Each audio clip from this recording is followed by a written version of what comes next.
मेरे आगे थोड़ा सा चल विकास रहे पीछे। हैं। हाँ।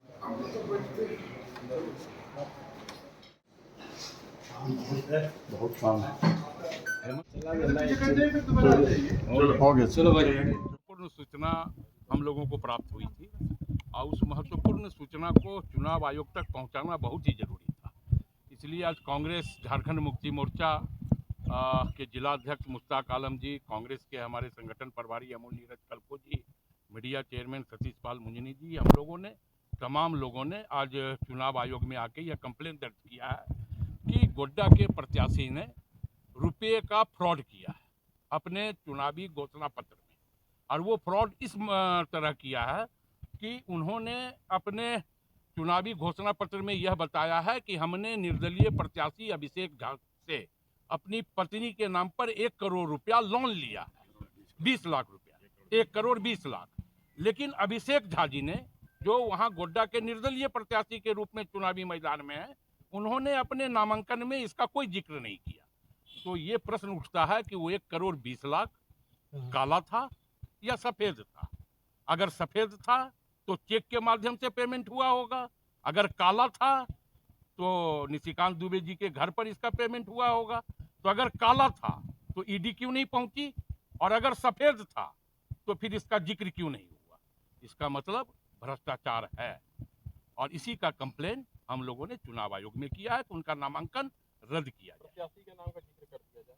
अभिषेक झा और निशिकांत दुबे प्रत्याशी के नामों का जिक्र तो हमने किया है।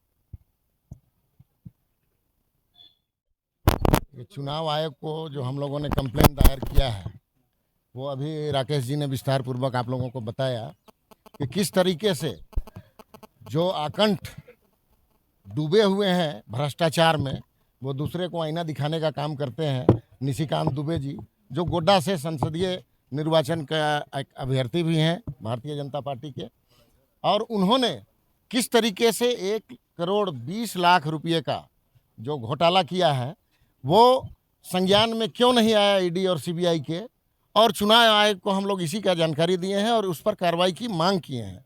दूसरी तरफ पिछले दिनों हम लोग यहाँ पर आपके माध्यम से भी सबों को पता हुआ है कि 400 पार का नारा के साथ एक वोटर पहचान पत्र का जो आईडी का जो ये लोग पूरे झारखंड में पिछले दिनों जो 4 लोकसभा में चुनाव हुआ था, उसमें इन लोगों ने इसको भारतीय फर्जी ये जमा करके और वोटरों को रिझाने का काम किया, और वोटर चुनाव केंद्र जहाँ जहाँ है वहाँ पर देने का काम किया था।